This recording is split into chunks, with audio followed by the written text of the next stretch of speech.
Film ini kembali menghadirkan sosok Hood, tokoh utama yang sudah kita kenal dari film sebelumnya.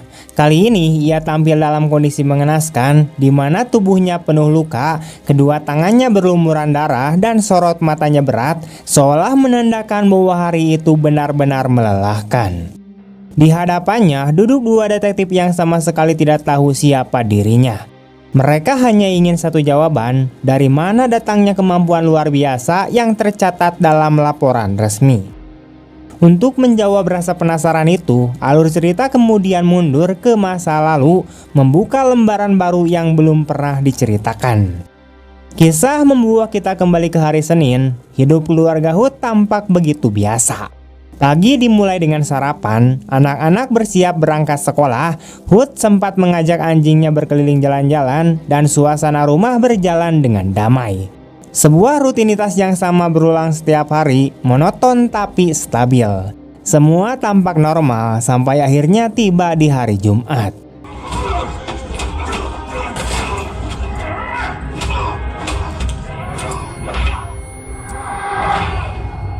Malam itu, Hood pulang larut dengan tubuh penuh lebam. Ia beralasan kepada sang istri bahwa ia akan tidur di ruang bawah tanah agar tidak mengganggu siapapun, padahal sebenarnya ia sedang berusaha menutupi kondisinya. Pada waktu hampir bersamaan, putranya juga pulang dengan mata memar. Namun, sang anak memilih untuk bungkam, enggan menjelaskan apa yang sebenarnya terjadi. Keesokan harinya saat Hood bekerja, pikirannya dipenuhi kegelisahan. Ia mulai bertanya-tanya apakah keluarganya benar-benar bahagia dengan kehidupan sederhana yang ia paksakan. Ia merasa rutinitas yang terlalu tenang justru mendinginkan hubungannya dengan sang istri. Muncul perasaan ragu apakah sudah saatnya ia melakukan sesuatu agar keadaan berubah. Namun lamunan itu terhenti ketika klien datang, memaksanya kembali fokus pada pekerjaan yang sudah menjadi bagian dari hidupnya sejak lama. Setelah berhasil menyelesaikan misinya, Hood mendatangi kontak kepercayaannya, yaitu seorang tukang cukur. Ia melaporkan bahwa tugas berhasil dijalankan, meski kali ini jauh lebih sulit dari perkiraan. Hood meminta agar di lain waktu ia diberi informasi yang lebih jelas, terutama jika pekerjaannya mengandung resiko besar.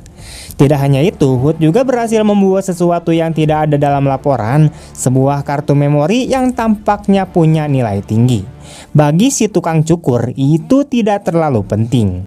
Ia hanya mengingatkan bahwa laporan awal memang menyebutkan ada 4 penjaga, dan benar, Hood memang menghadapi mereka. Where's the card?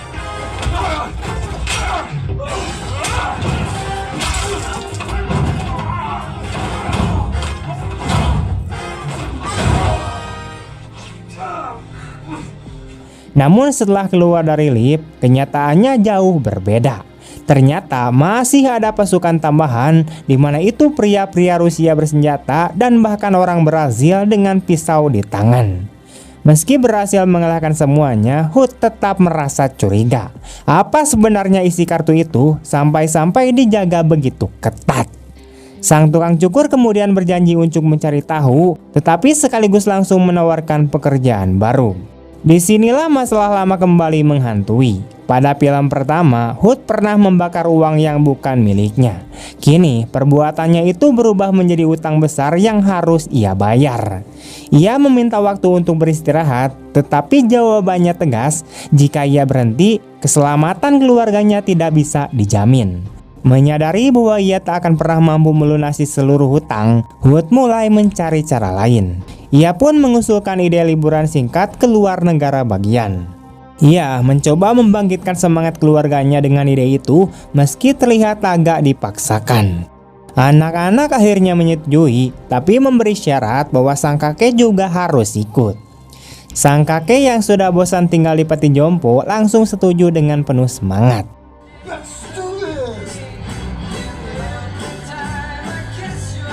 Perjalanan pun kemudian dimulai. Mereka meninggalkan ponsel, hanya membawa uang tunai agar tidak meninggalkan jejak. Tujuan pertama adalah sebuah hotel tua dengan desain klasik yang terasa berhenti di era genap puluhan. Meski tidak begitu nyaman, mereka menerimanya karena kakek menyukainya. Hood bahkan memesan kamar khusus yang romantis untuk sang istri, meski butuh waktu bagi sang istri untuk terbiasa dengan suasana hotel itu. Malamnya, Hood mencoba mencairkan suasana dengan mengajak keluarga ke taman air. Sayangnya, sebuah insiden membuat taman itu ditutup lebih cepat daripada seharusnya. Mereka pun makan malam sederhana, hingga akhirnya menemukan bahwa tempat itu memiliki area permainan arkade.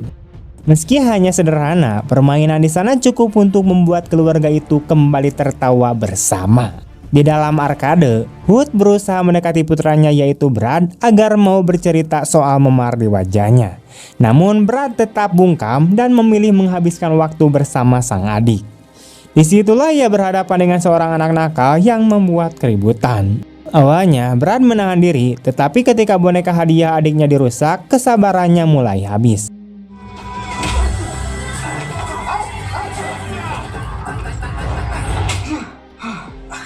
Hood pun ikut turun tangan mencoba melindungi anak-anaknya tanpa melibatkan kekerasan. Namun seorang satpam datang mengusir mereka dengan kasar, bahkan memperlakukan keluarga itu dengan tidak sopan. Hal ini memicu sisi lama dalam diri Hood. Ia berpura-pura melupakan sesuatu agar bisa kembali ke arkade seorang diri. Sesampainya di sana, ia berhadapan langsung dengan satpam itu. Meskipun tubuh sang satpam jauh lebih besar, Hood mampu mengalahkannya dengan sangat mudah.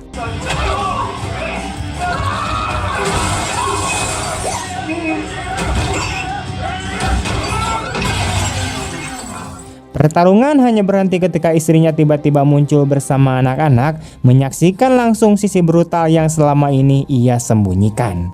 Brad menatap ayahnya dengan rasa kagum, tetapi Hood menjelaskan bahwa kekuatan itu bukanlah hal yang patut dibanggakan. Bagi dirinya, itu adalah beban yang sulit dikendalikan.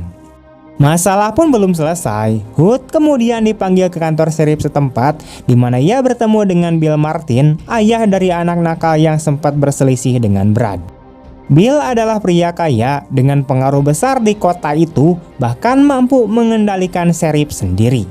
Serif menuduh Brad melukai putra Bill, memperingatkan bahwa kasus semacam ini di masa lalu sering berakhir buruk. Namun Hood tetap tenang, di mana ia menegaskan bahwa putra Bill lah yang memulai keributan, bahkan satpam setempat melukai putrinya. Pada akhirnya, Bill memutuskan untuk berdamai. Namun jelas terlihat Serif tidak puas dengan keputusan itu dan diam-diam menyimpan rencana lain. Get the boys together. Get rid of them. Kembali ke hotel, Becca yaitu istri Hood semakin curiga bahwa suaminya tidak pernah benar-benar meninggalkan masa lalunya. Hood bersikeras bahwa ia sudah berusaha berubah. Namun Becca semakin yakin ketika menemukan sebuah koper hitam tersembunyi. Ia mengira isinya adalah senjata, tetapi ternyata hanya berisi makanan istimewa dan sebotol anggur dari tahun mereka pertama kali bertemu. Becca terkejut sekaligus tersentuh, menyadari bahwa suaminya sungguh berusaha memperbaiki diri. Kepercayaan pun kembali dan keesokan harinya mereka bisa menikmati waktu bersama. Namun kedamaian itu tidak berlangsung lama. Hood menyadari ada beberapa pria yang memotret keluarganya. Demi melindungi mereka, ia menyuruh keluarga naik wahana perahu sementara ia menghadapi ancaman. 4 pria bersenjata kemudian muncul dan mengatakan bahwa keberadaannya telah menjadi masalah bagi Sheriff. Pertarungan sengit pun akhirnya terjadi.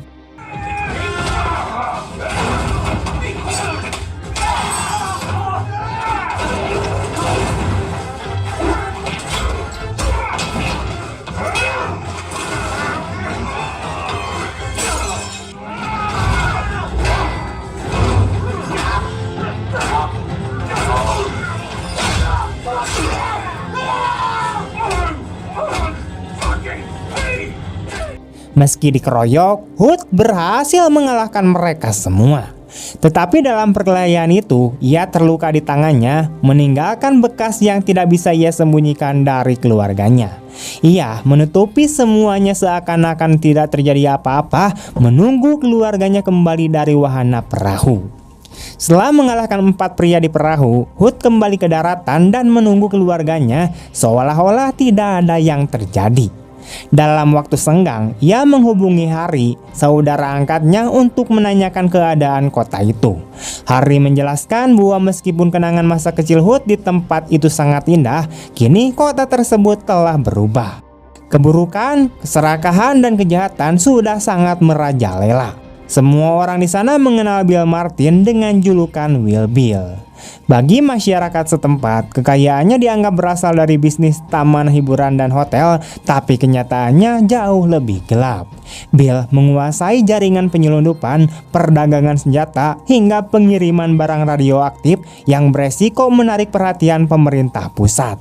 Sementara itu di kantor Sheriff, suasana memanas. Sheriff mendapat kabar bahwa anak buahnya gagal untuk menyingkirkan Hood. Fakta bahwa Hood masih berada di kota membuatnya semakin khawatir. Di sisi lain, Hood kembali menghubungi tukang cukur, melaporkan bahwa dirinya terseret dalam masalah di kota kecil tersebut. Tukang cukur sempat mengira Hood sudah kembali aktif bekerja, tetapi Hood menegaskan bahwa ia hanya ingin menenangkan keluarganya. Tukang cukur kemudian bertanya nama kota itu dan langsung merasa cemas. Ia menyebut nama seorang figur berbahaya yang berkuasa di balik layar, yaitu Lendina. Menurutnya, Lendina adalah orang yang tidak punya belas kasihan, tidak pernah menerima kegagalan, dan sangat berbahaya untuk dihadapi.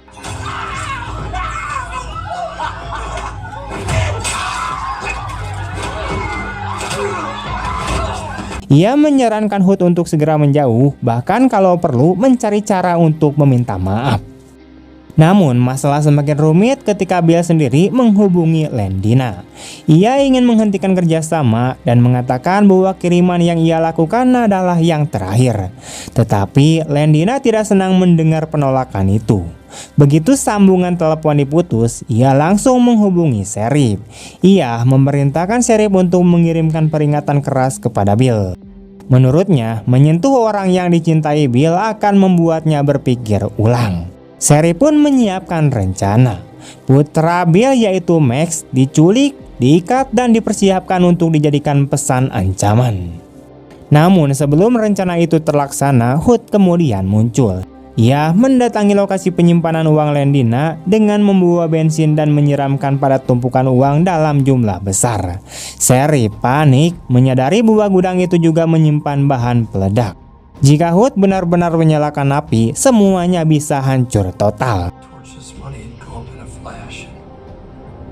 So then what the f do you want? You leave me and my family alone. There's no way you were just some family man. So easily kill you right now. But get the f out of here. Dengan tenang, Sheriff bertanya apa yang sebenarnya diinginkan oleh Hood. Hood menjelaskan bahwa ia tahu uang itu milik Lendina dan jika terbakar habis, Lendina pasti akan murka. Ia hanya menginginkan satu hal, keselamatan keluarganya. Jika Sheriff bersedia melepaskan mereka, Hood tidak akan menyalakan api. Sheriff, meski membenci ide itu, akhirnya setuju. Diam-diam, ia berharap bisa menggunakan kesempatan ini untuk mendapatkan kepercayaan Lendina, bahkan mungkin menggantikan Bill sebagai mitra bisnisnya. Namun situasi berubah ketika Max, yaitu putra Bill, muncul dari mobil. Hood menyadari bahwa anak itu sedang dijadikan alat untuk menghukum ayahnya. Awalnya ia memilih untuk pergi karena merasa urusannya selesai, tetapi hati nurani membuatnya berbalik. Ia tidak bisa meninggalkan seorang anak tak bersalah. Pertarungan pun akhirnya pecah. Hood menghadapi sekelompok besar anak buah Sheriff.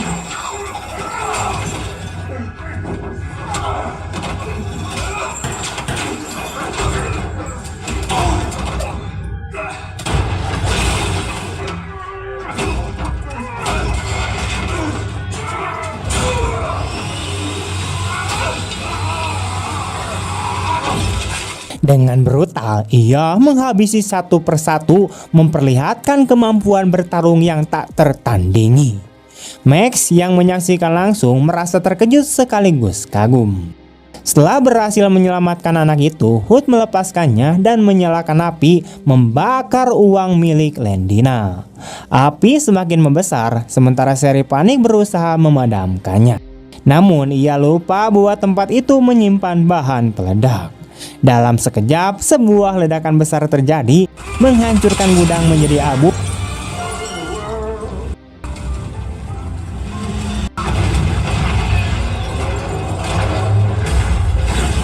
Berita itu cepat sampai ke telinga Lendina, di mana ia marah besar karena kehilangan uang dalam jumlah puluhan juta dolar, ditambah kehilangan pengiriman penting untuk rekan-rekan bisnisnya. Ia tidak percaya bahwa seorang pria asing yang dianggap hanya sebagai turis mampu menghancurkan bisnis sebesar itu.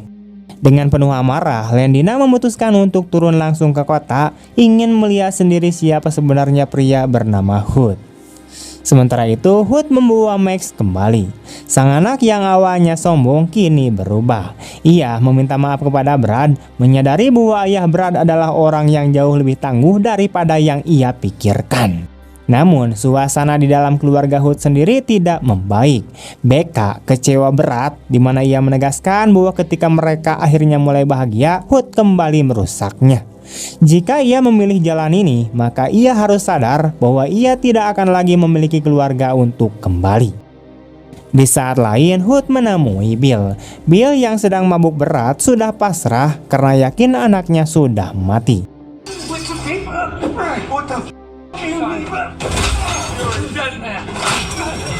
What the Namun begitu melihat Max masih hidup, ia tersadar dan tenang kembali. Tetapi kabar berikutnya membuatnya ketakutan. Hood mengaku bahwa ia membakar seluruh uang kiriman milik Lendina. Bill pucat pasi, ia tahu Lendina tidak akan tinggal diam. Serangan besar pasti akan datang secepat mungkin. Namun ada satu keuntungan. Bill adalah penggemar senjata dan memiliki gudang persenjataan yang sangat besar, di mana mereka pun memutuskan untuk melawan. Hood, Bill, dan Max sepakat menjadikan taman hiburan masa kecil Hood sebagai lokasi pertempuran. Mereka menutup taman itu untuk umum, mengubahnya menjadi benteng perang. Harry, yaitu saudara angkat Hood, datang untuk membantu. Bahkan sang ayah yang sudah lanjut usia pun ikut terlibat. Seorang veteran perang dengan keahlian bahan peledak, ia memanfaatkan pengalaman lamanya untuk menjebak setiap sudut taman hiburan dengan perangkap dan ledakan tersembunyi. Boy. Yeah, go on, go.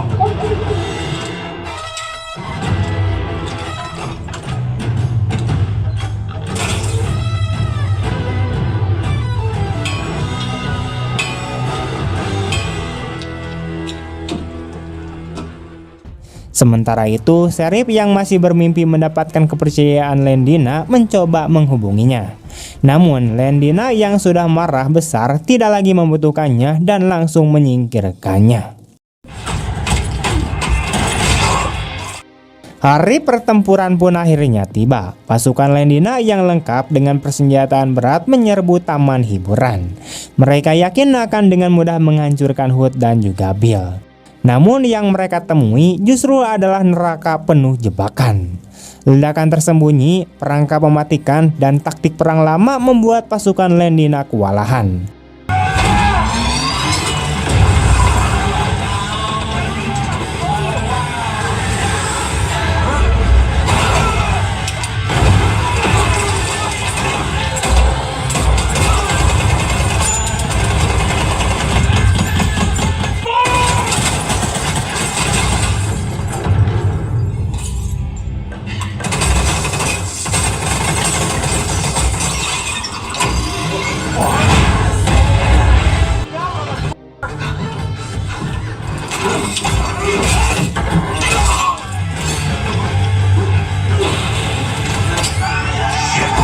Satu persatu anak buahnya pun tumbang. Bahkan sang kakek dengan semangat perang masa mudanya membuat kekacauan besar dengan kreativitas jebakan yang tak terduga. Taman hiburan berubah menjadi medan perang mematikan.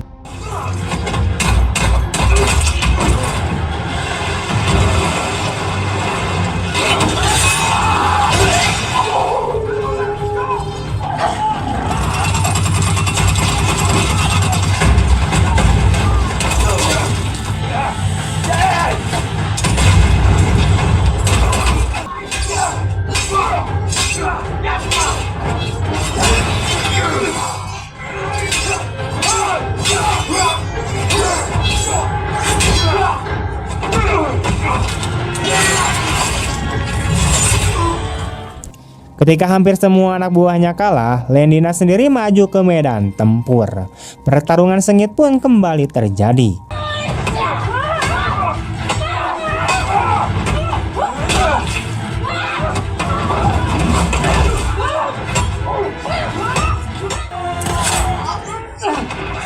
Ia hampir berhasil menghabisi Hood, tetapi pada detik terakhir Becca muncul dan menembakkan peluru bius tepat ke dadanya. Landina pun akhirnya tumbang. Obat bius itu cukup kuat untuk menjatuhkan hewan buas dan semua mengira masalah sudah selesai. Namun tiba-tiba kakek yang terlalu bersemangat dengan bahan peledaknya membuat kesalahan yang besar.